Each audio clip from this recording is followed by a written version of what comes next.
Hello， 大家好，欢迎回到我的频道。今天这个视频呢，看了标题进来的就知道，我想跟大家分享一下我做衣服的好处。人家有人说中国人到年龄大了就会喜欢到处的种菜，就很喜欢去找到与土地建立的这样一种关系。我也想说到中年之后，如果你像我一样喜欢做手工，这里面不仅仅是做衣服，我觉得任何创造性的东西都会感觉像一场修行。这也就是为什么我今天想录这期视频呢，是希望大家也能看完这个视频之后呢，找到自己的兴趣所向，然后去给它建立一定的联系。它这个感觉就不是像我们上小学呀，或者是上学的时候有一个兴趣爱好，然后很痴迷的去发展这个爱好。是不一样的，它更像是年龄大了之后呢，就是一种情感上和一种对生命和说了大了对这种世界观价值观的一种综合性的这样一种沉浸的感觉。那今天视频就想跟大家分享一下，自从我自己做衣服之后呢，我觉得这件事给我带来了什么好处。第一个好处就是自定义审美。大家都知道，咱们要去商场里买衣服，往往是根据今年时下的潮流，这个整个的时尚可能会被某一些大的品牌所控制，那么接下来小的品牌呢，多多少少都会去模仿这个东西，因为这个不是设计师需求，是一种市场催生的这样子一种状态，所以你就很难去形成自己的一种审美观。那么你自己做衣服呢，起码在这一点，就是说我认为什么东西好看，哪怕它是去年的，哪怕它是前年的，哪怕它是十几年前，哪怕它是几十年前的，那么我认为什么东西是美的，是好看的，那你不一定能买到比如说70、80年代、50、60年代的这样子设计的服装。所以这一点我觉得就特别的好。就比如说今年我就特别的痴迷于所谓的复古，我所谓的复古可能也就是说70、80年代以前的这个东西，就是包括50、60年代，包括那个20年代，就是所有的这些以前的东西，很想把它带到现在的生活当中去，然后把它运用到我现在做的这个服装上面来。如果你会做衣服的话，那么首先咱们就不需要根据市场化的要求，然后去跟着别人的节奏去走。因为我跟某些这种自主品牌的设计师有聊过，其实他们设计出来的东西往往也不是自己最想设计、自己当下觉得最好的东西，而是说根据这个市场的整个的这样子的一个发展，然后他们会模拟市场发展的一个走向，然后去设计出来最符合市场、最符合大众的这样子，或者是最符合他们领域这样子大众圈子的。包括这种非常小众的设计师，虽然他们的东西产品非常的小众，但是整个的市场的一个大的方向也会去影响他们小众的这些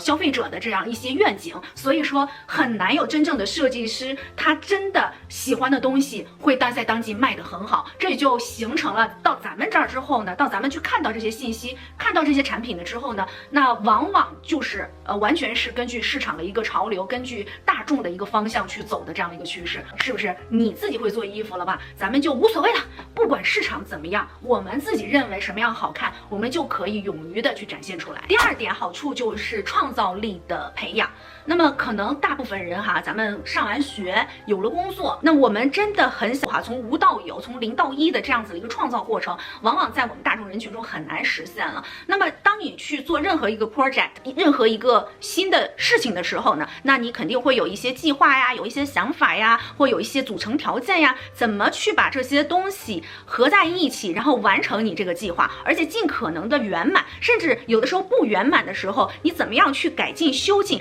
这是一个非常有意思的过程。也就是说在做衣服的过程中呢，那你就形成了一个，就给你创造了一个这样的条件，一块布料，或者是只是一个想法，或者是只是你看了一个电影，再或者我们现在看图片很多或者看着图片呀，或者小红书的视频别人穿的衣服，那么你就会有一个钉，有一个灵感。那这个时候你怎么样把这个钉的灵感从无，然后到一个什么样的花色呀，什么样的颜色呀，甚至有时候你觉得什么样的花色，什么样的颜色好，但是限于比如说我们去布料店，它没有你想象的这些东西。也就是说从无到有，从一个视觉的刺激，然后到你自己的想象。我不擅长于画画，我往往都是把它想象出来。这个东西呢，它其实就蕴含了你这段时间你的接触，比如说你是不是看什么言情小说了，是不是看什么古典文学了，或者是不是看了什么新的电视剧或者电影了，都会会把这些东西的就是文化的这个状态形成你这个此时此刻的审美，然后组成你这个灵光一闪，然后你就怎么样在这个制作的过程中把所有的这些素材综合在一起，然后通过你的巧思，甚至就连咱们缝纫的这样的先后顺序整个流程都是有考究有讲究的。就比如说我很少去做这种衬衫类的东西，但是每次做衬衫类的东西呢，我觉得都是一次对我来讲都是一次进步。那么我就是每次在制作的过程中，其实根据我当下所接受到的一些文化的渲染，比如说你看了一个什么镀金时代就是以前的事情，你是不是把这个东西哪一个这个小巧思或小细节呀，就可以运用到你当下的这个作品当中。其实人的所谓的对这种审美也好或者是对当下你的这个艺术憧憬也好，你这个东西的来源其实就是来源于你的历史，你所经历的和你所看到的，你所能够理解的这些东西，哪怕它不是很完美，对吧？不是很完美呢，那我自己觉得这是另一种感觉，我会在某些时刻把它拆下来，然后重新再制作。那么当你去拆完重新再制作这个过程，那你就会另外的赋予这件作品另外的一个情感在里面。我觉得这是一个非常非常美妙的过程。然后这就说到第3点，就是培养你的自信心。从第1点你自己建立审美和你的整个的价值观之后呢，其实你多多少少就把你的自信放在了里面。我认为女人最重要就是一个自信。自信什么？自信就是说我们认为的完美和我们追求的完美，那这个完美是不需要被别人所定义的。比如说咱们经常讲护肤这件事儿，那我觉得1个月长1、2颗痘这样状况下，我觉得并不是什么事儿，在我这儿是完美的。我认为人是活的，就需要有来有去，就需要有变化，有变化才能体验到我活着的价值。当然我们希望是好的变化，希望是正常健康的变化，对不对？放在网上就有人会讲你你这个美妆博主，你天天讲这个护肤的你看你自己脸上的皱纹，你看你自己脸上的痘痘，这就是一种被别人的完美所定义。就比如说我说的美白，并不是这个别人的这种美白，我说的美白是在我这个黄黑皮的基础上，然后能够不过度的去影响我的黑色素的波动并不是说我怎么样把我的这身黄皮变成白皮。就说还是用这个护肤的这样子方面的举的例子，大家比较明确所以自信也是这样子，在你去做衣服的过程中，你定义审美，这个做的过程中可能有什么问题。就比如说很多姐妹们也开始做这个衣服她就说我穿不出去。那你刚开始每个人都是从不会到会，没有人生下来就会蹬这个缝纫机慢慢的你练就之后，一点点不完美根本不影响我们的心情。就像我一点点什么这个问题根本不会影响我，还会自信的穿出去，这就是一种自信，这就是一种从不完美到完美的一种进程跟一种追求。第4点呢，就是丰富的体验。咱们来这人生走一遭，其实人生就是为了体验不管是好的坏的，只要体验了，就像一种信息一样让我们经历。那我们幸运我们希望我们体验漂亮的、美好的、快乐的愉悦的东西。那么做衣服这件东西就是这样子，它可以把没有的东西然后组成一个有的东西。这件东西呢，它让你更可爱更漂亮，无所谓从哪一个角度来看，它一个是你的创造是不是很美好，再一个是你的设想实现的这样一个过程是不是又很美好。而且这个产品它不是为了你看不到摸不着，而是为了让你穿在身上更漂亮，又是另外一种美好。所以整个的这个过程是一种非常非常多元化的一种体验。然后第5点就是情感。你做任何的手工你都会有这种感觉，包括打毛衣包括做陶瓷包括你做任何东西，哪怕做一手机壳会有情感。什么叫情感？比如说我给我儿子做衣服，我前一段时间做了一件衣服很喜欢，他非常非常的喜欢，他自始至终都不知道自己丢在哪里了。对于他来讲也是在情感上会有一种损失，他会觉得很不好意思，妈妈给我做这个东西然后这么用心，自己还这么喜欢，完了之后就丢了，就会比较伤感但这种伤感是一种幸福的伤感，因为他知道妈妈为他付出了。那对于我这边来讲的话，我同样有这种感觉，就是我在做这个东西的时候，我在做这件衣服的时候，是寄托着我的母爱或者是就是我的情感在里面了。无所谓给谁做比如说给我朋友家的孩子做呀，或者是给家人奏，我都会有一种这样子的情感放在这个里面。那么当然了，我们是希望我们的作品被认可，是被善待的。但是如果你看它就丢了，你知道吗？丢了也没有关系，因为丢了也是会因为这个东西，如果你是买的话，它丢了它就没有这个感觉。丢了，你看妈妈做的丢了，它就会有一种这样子的不舍。这一件事丢一件衣服也会拉近我们之间的这样母子的情感，所以我觉得这是一个非常美妙的事情。无所谓是对任何我身边的朋友或者身边的家人，还是在我制作的时候对我自己，都是把我的这种感情给融入到这样子的这个衣服当中。包括我现在哈，我就是想起来，我在我生孩子之前呢，我奶奶就给我的孩子做了所有的东西，棉衣啊，什么棉衣、棉裤，就是我们小时候穿那些东西。其实像我儿子是一件他都穿不到啊，虽然说一件他都穿不到，但是在这么多几十件衣服当中，我现在带回来还有一双我奶奶亲手做的小朋友做的这个小棉鞋。因为我奶奶在我儿子没有出生，我奶奶就去世了，她有着4个孙女儿。她为了让我们，或者为了让我们的下一代能知道她的存在，能知道她的这个感情和爱，她早早的就给我们的孩子，那时候我们都没结婚呢，就给我们的孩子做了好多的衣服。我就很理解他，因为这个东西就是一种情感的传承。当他没针的时候，那个时候他还大部分都是手工做的哈，纳的那个千层底儿全部都是手工做的。你说他不知道现在买一件这衣服也花不了多少钱吗？他肯定知道，他是你花多少钱都买不到的。甚至现在我奶奶给我儿子做的小鞋，我都一直珍藏着它，就像一个宝贝一样珍藏着它。每一次看到它，我就知道这是我奶奶给我的孩子做的，他对我的情感和他对我孩子的这种情感，甚至他可能也希望把我奶奶生前的故事讲给我的儿子，这个情感是非常浓郁的。所以无所谓你现在在制作什么样的这样子的创作哈，我们可以把它销售出去。那在销售的过程中，我相信所有的这样子所谓自己设计哈，咱不说其他的，有的人是直接你买回来的这样子，它是一种喜爱或者一种眼光，然后你卖给其他人，这是另当别论。但凡你是一个设计师，你的这个 piece 就是从无到有创作出来的，这些人，我认为他在去售卖他这个产品的时候，排除市场的渴望和需求，他都会有自己对这个产品情感的融入。这个东西是非常美好的，并不是说它会值多大的价钱，但对于创作者来讲的话，是他的一份心血和一份爱的体现。第6点就是艺术。我很小的时候非常喜欢画画，但是那个时候家里人也没有说专注的去培养我，只是说我当时幼儿园小学画画，我小学老师特别喜欢我，美术老师特别喜欢我，那个时候都不花钱，不要钱的，就是下课了去培训我啊什么的，但是最后也没有坚持下去哈。以前咱们80后真的是被浪费的，尤其是像我们父母全部都是工人出身，他们在文化修养上并不像现在我们大部分家长都相对来讲比较有文化哈，到最后就没有从事跟艺术相关的这样的工作。我所谓的艺术，就比如说美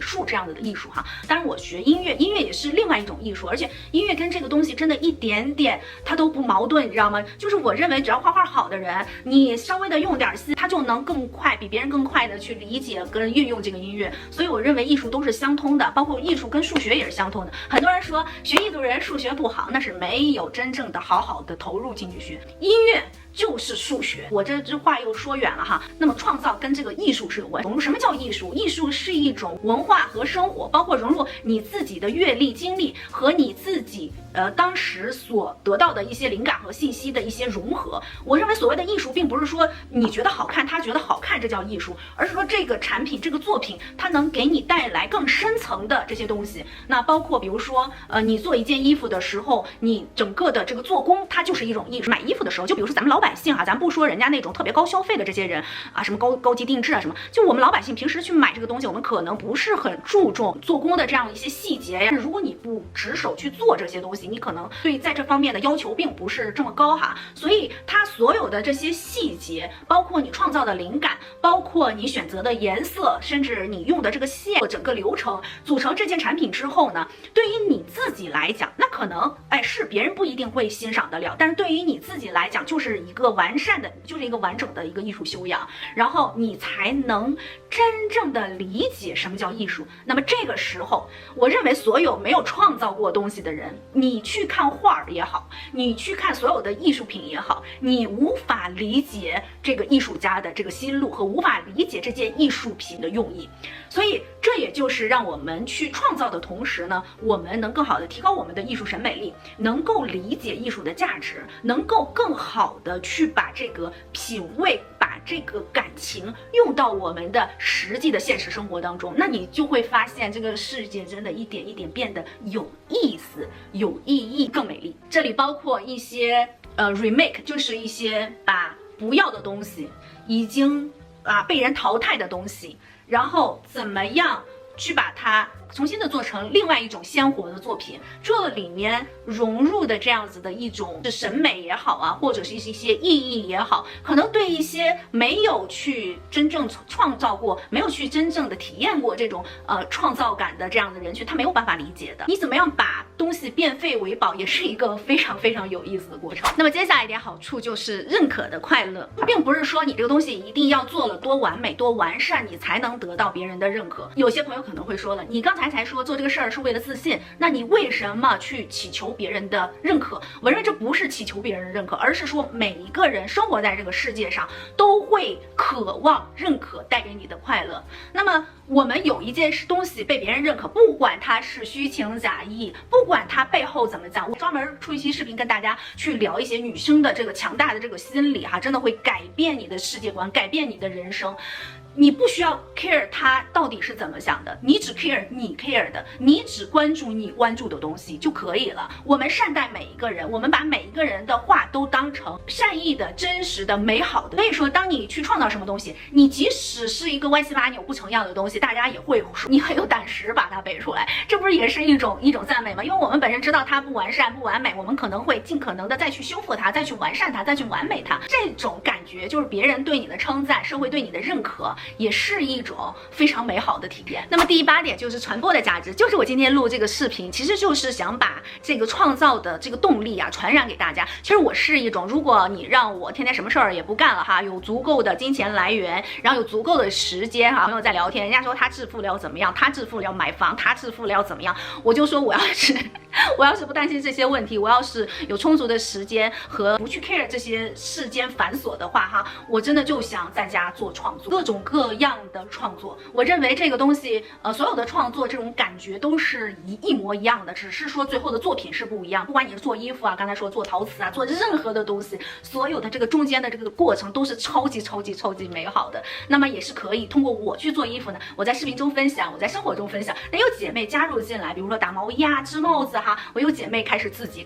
打毛衣了，问我这毛衣针在哪儿买的那么也有人开始给孩子，自己家有一个女儿，我就说你们家这个女儿真是太漂亮，你应该学着给她做衣服。如果我有一个女儿，我真的是天天不停的要给她做漂亮的裙子。所以说整个这样的传播的过程也是非常美妙的，就以我体验到这样子非常美妙的这样子的一个过程这是一种人生这个时间不能浪费，你知道吗？什么叫做浪费的时间？你现在处在一种自己在抱怨，而且还得不到价值的这样子的状态，就是浪费时间。那么如果你有这种充足的时间，你刷个小视频完了之后，你一声叹息，觉得哎呀，我怎么今天又刷了3个小时的小视频那你不如把这个时间利用起来，对吧？就像我可以一边踩缝纫机，然后一边听书，一边听音乐，对吧？你可以一边去创作其他东西，画画也好创作也好学一个什么新东西也好然后这些东西对你之后，我虽然今天很累，我跳了1天舞，但是我会跳这个舞了，累归累，但是我的身心得到了强烈的滋养，这个就是人生的美妙。我也希望通过这支视频，把我的这样子这种美好就是只可意会不可言传，只可你自己体验，我说再多也没有用的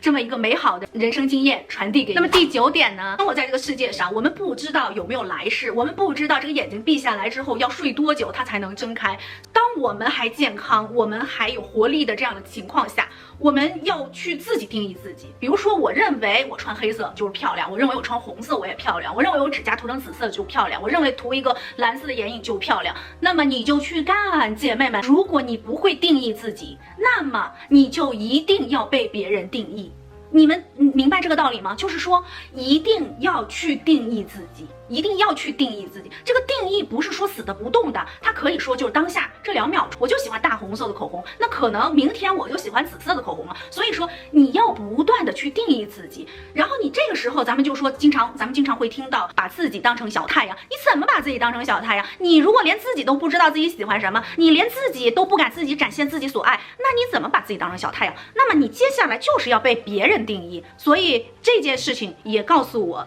我穿的衣服你喜不喜欢它不是我的问题，你喜不喜欢不关我什么事。如果我不喜欢，我当下就不会决定去做这件事情，对不对？不要过多的用别人的定义去限制自己。这又回到了第一点，自己的审美的展现也好，自己的价值观的展现也好，自己对世界的定义也好，我们可能会死很久，不知道什么时候能活过来，或者是我们都不知道自己是不是还有来世，对不对？那为什么不放荡一下？为什么不按自己的想法去生活？为什么不穿自己想穿的？你在乎你那背上2颗痘，我看不见，姐妹们，我根本看不到我背上有2颗痘。我举个例子哈，我去年回国，我只带了吊带，没有带一件长袖。因为我想我回家就是度假的，而且我也了解到了国内现在特别的热，就是谁不希望自己在别人眼中是美的？我也希望我在别人眼中是美的，但是我在你眼中是不是美的这件事情，我只是一种希望。但是对我来讲不重要，它不会影响我的决定。它虽然说你觉得我不美，我穿吊带，我的背也不是说那么白皙平滑，我的皮肤也不是说那么细嫩哈，你就跟我这胳膊一样的，这胳膊这掰肉这么大，对不对？晒得一片黑一片红的，我不 care， 我不 care。哎，我有一次就在郑州晚上出去，迎面走过来一个小姑娘，那小姑娘也最多也就是应该是25岁以下，20岁左右的小姑娘，她就一直看着我，离老远就看着我，因为在郑州真的穿个吊带出门的人真不多。我觉得郑州那么多漂亮女孩哈，她们那么热的天还是会很介意别人的看法，我露不露啊，或者怎么样哈？那我就穿个吊带，咱们该挡的地方也都挡了，我只是怕热，我就穿一吊带。完之后，小姑娘走过来，喂，我看她一直看着我，然后她走到很近，她说：“姐姐你好漂亮。”我说你也好漂亮，她说你衣服真好看。我心想，我说穿你也穿，就这一个对话，你知道吗？我回家就在深思这件事情。她觉得我的衣服好看，就是每当我们去看别人，觉得别人的衣服好看，一定是在心里面想着，我也希望我能穿上这样的衣服，是不是这种感觉？就是咱们不说乱七八糟的东西，咱们实实在在的讲，就是这种感觉。但是她不敢穿。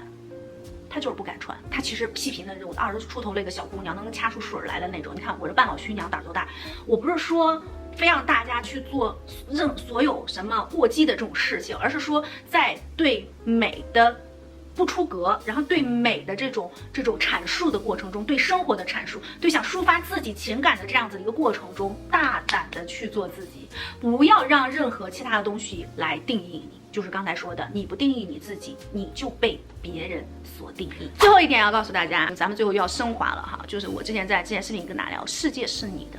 这件事情这个话题我经常跟我儿子聊，因为他现在在一个 teenager 的时间点了，就是有点他12岁了嘛，他有一点点害羞了。就以前他可能一听音乐，他就要举手上去就跳哈一有问题举手，第一个会不会都要举手，就这个胆子特别大的时候。其实我觉得人应该回归于这样子一个状态，因为我的世界我做主。这就是我的世界。你今天看我的视频，这是我的频道，姐妹，这是我的频道。那么我的频道，我希望去传达我所经历的美好，我所看到的美好。我希望更多的朋友看到我的视频，是能感受到我给大家传达的这个信息。所以我不想抱怨，我也不想假装不想这么演一个这种大家喜欢的这种状态，我觉得一点点都没有意义。我也不想这种咋咋呼呼的，你知道吗？就为了得到你们的关注，我只想给大家传达我真正的自己，就是我看到美好的这种东西。哪怕我看到不好的东西，我也不会说把这个不好的东西传达给你，而是说我可能找到了解决，或者是我的心里去怎么样去想办法处理，把这个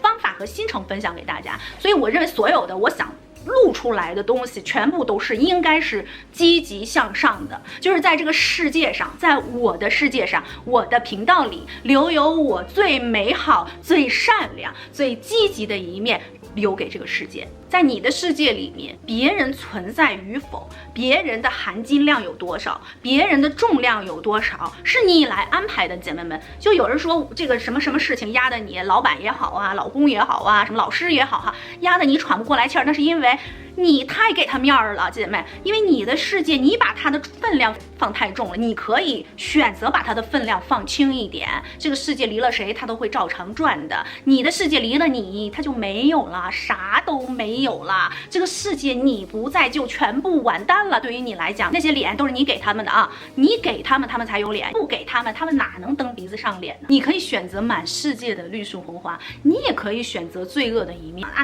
哪里都不爽。但是你扭个头，它可能就是星辰大海。你怎么样来计划、装点、布局、展望，呈现出你世界的样子，是由你做主的。所以说，希望大家在我们中年这个时间点哈，哪怕你还不到中年，20岁出头哈，在你不是很繁忙、有点小闲空的这个时间呢，发展出来一个自己的爱好，那你会发现，哎，它真的比你再谈一次恋爱都要美好，姐妹们，而且它是你的东西，可能会下一辈子跟着你走一辈子，可能是你这辈子中最美妙、最美好的一个存在，可能比你上任何的大学都能给你的人生带来更丰满的价值感。当然了，如果你再稍微努力一点呢，把这个小小的爱好变成你的事业，那我认为应该是一种最好的、最完美的一种人生体验。那希望这些视频大家能够喜欢，别忘了持续关注我的频道。那我们下期视频再见了，拜拜。